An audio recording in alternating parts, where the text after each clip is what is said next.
All right, we are going to go ahead and read Chapter 5 of Aloha Summer. Chapter 5. By the time Mr. Jacobs dropped us at our new home, I was feeling a little sick again. It would sure be nice to get my feet on firm ground and not be moving all the time. Never felt so welcomed in a place in my life, Mama said as we watched Mr. Jacobs drive off. Me neither, Daddy shook his head. He was so tickled to meet us. I was afraid there for a second that he was going to drop down and kiss our feet or something. Mama sat cross-legged on the floor, sorting through some of the boxes. He wanted to know all there was to know about us and John, and he wasn't the least bit bashful when he came to telling about the island and the plantation. Never met a more friendly, open fella, Daddy nodded. Reckon we made a good move coming here. He shoved a box in my direction. Your jeans. Then he went right back to talking to Mama. I spent some time up on deck visiting with Captain Sanchez after you and John went to bed last night. He said that there's people from all over the world living in Oahu. You know, where the steamer put in. Mama nodded without looking up from the box she was digging in. He says that for the most part they get along right well. People work and play just fine. The Hawaii Territory is a good place and there's lots of good people living here. Mama looked up. Mr. Jacobs didn't mention much about the other people on our island. What did Captain Sanchez say about Lanai? Well, let's see. He told me it was 18 miles long and 13 miles wide. The highest place is called Lanai Hale. It's 3,370 feet above sea level, and by next year, when the south field is finished, it's going to be the biggest pineapple plantation in the whole entire world. He took another step toward his room. Keith, Mama called after him. What did he say about the people? Come to think of it, he answered, he didn't. The words didn't hang in the air for long. There was too much to do and see. We spent the rest of that week unloading, putting stuff away, and exploring our new surroundings. Lanai City was what most folks in Oklahoma would call a little farm town. There weren't any of the tall office buildings or streetcars or crowds of people that it takes to make a city. Fact was, we hardly saw any people at all. We walked past a bunch of houses. They were what Daddy called cracker boxes, just wood frame houses, all sort of square and box-like. Nothing fancy, he'd said. But can you imagine? James Dole told me he provides rent-free housing for all his workers. The fellow sure can't complain about a deal like that. We went past the school and past the mercantile, then back home.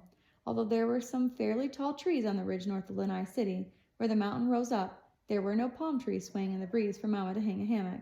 The ground looked like a plowed field, only cluttered with small rocks and pebbles. There was no grass. The only trees down here were some sort of little pines that were about as high as my knee. Our first week, other than moving into a beautiful new home, well, Lanai wasn't all that exciting. The next week wasn't much better. Daddy spent Monday and Tuesday riding around with Mr. Jacobs. Mr. Jacobs was real concerned that our new home and everything in it was to our liking. He was just as friendly as could be. Only Daddy did nothing but watch him pour different colored dyes into little streams near the top of the mountain, then stand around while the water and the dye disappeared into the rock. They spent over $1 million to run a pipeline from the far side of the island, Daddy had told us, and they have already started on a big reservoir. Don't know why Mr. Jacobs is trying to track where the water goes. Judging by the big dam they're building and all the water they already have, there should be plenty for everyone in Lanai City, plus enough to flood the whole island if someone took a mind to it. Wednesday and Thursday, Daddy drove around with Mr. Jacobs while he tried to get some of the Hawaiians to sell their land to Mr. Dole and the Hapco Pineapple Company. When Hawaii became a territory, the government had given allotments to the native Hawaiians. Most of them had already sold their land, but a few still lived on Lanai. Mr. Jacobs wanted all of the island for Mr. Dole. Daddy said that when Mr. Jacobs made his offers to buy the land, he wasn't nearly as nice and friendly with the Hawaiians as he was with us. It bothered Daddy, just a little. I can't learn about pineapples or how to improve the operation from the front seat of Paul Jacobs' Chrysler, he told Mama at supper Thursday night. I have to be out in the fields with the other men. I have to have my hands on things, work with things, before I can see what needs to be improved. Tomorrow morning, I'm going to tell Mr. Jacobs that. Mama nodded her agreement. I've been down to the mercantile every day to buy groceries, Mama began. Carmine Jacobs is sweet and friendly. She wants me to come and work with her at the store. Daddy's forkful of mashed potatoes froze right at his lips. They're that busy? He asked. Mama smiled. Not really. I think she's lonely, but it pays 25 cents a day, and I really need something to do. Daddy stuffed the potatoes in his mouth and frowned at her. Mama shrugged. Back home, there were always chores and things. In the spring, there was the garden to tend. Here, well, there's nothing for me to do. Besides, like I said, Carmine seems sweet. I watched the lump in Daddy's throat when the mashed potatoes went down. He smiled and gave a little shrug. Sounds okay to me, he said finally. Everybody ate a little longer. Suddenly I noticed their eyes on me.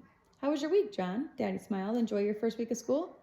I blinked and tried to smile back, and in that instant, it was like the whole entire horrible week flashed through my mind's eye.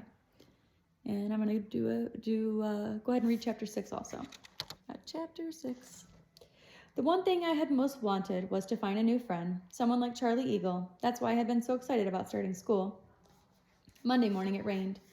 Winter and spring are the rainy seasons on the islands.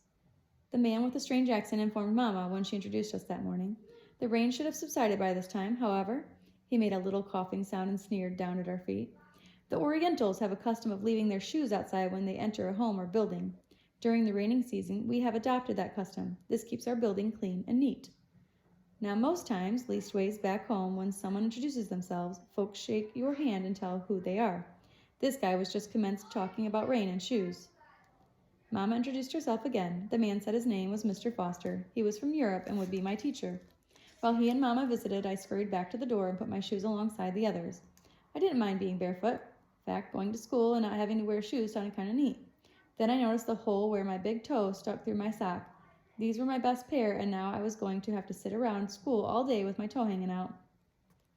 And he'll need a white shirt and dark trousers, I heard Mr. Foster say when I walked up. Mama nodded toward me. Will Levi's work? John doesn't really have any dark slacks. Mr. Foster's nose curled. Well, if that is all he has, I suppose.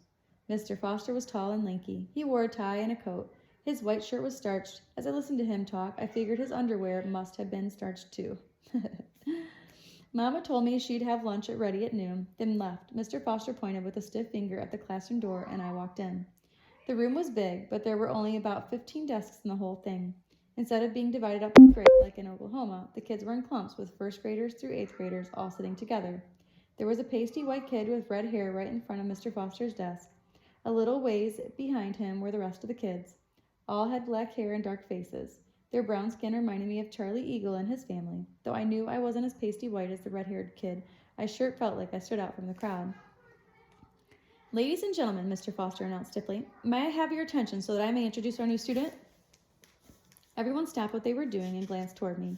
Without looking down, I eased my left foot over the top of my right so I could hide my big toe.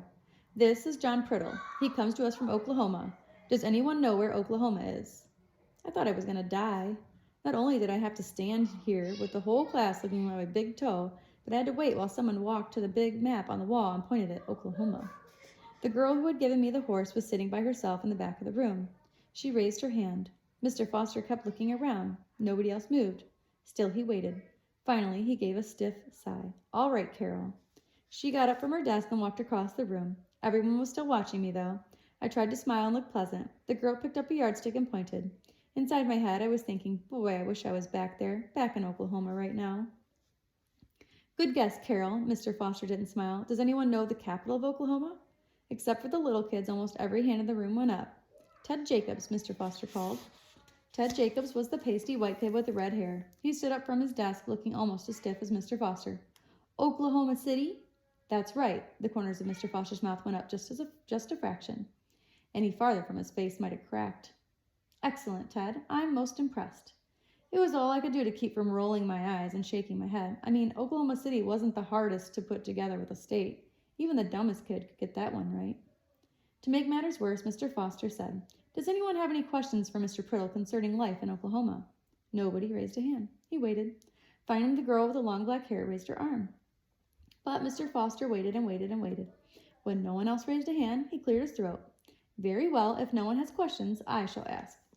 So, I had to stand there while he asked one question after another. I teetered on one foot, because any other was covering up the hole in my sock. At long last, he left the room to get me a desk. I stood there with my foot over the hole in my sock, grinning and looking like a total idiot.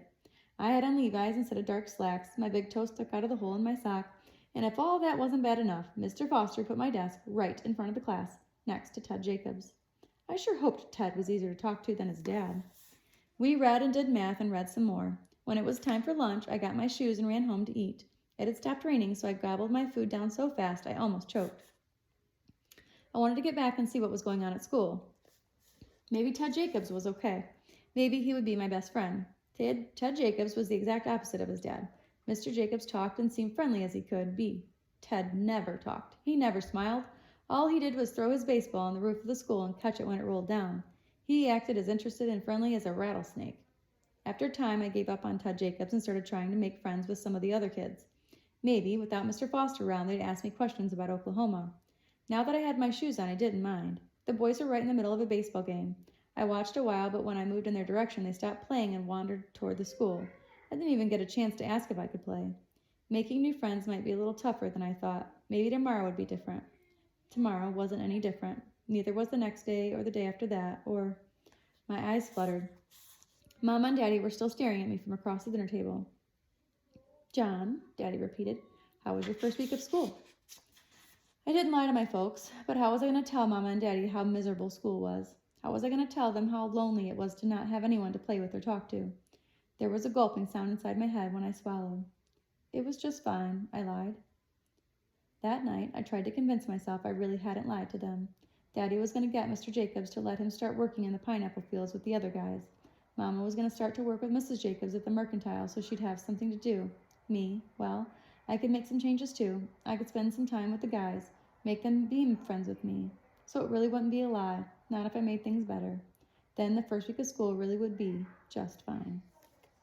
And that's the end of chapter 6.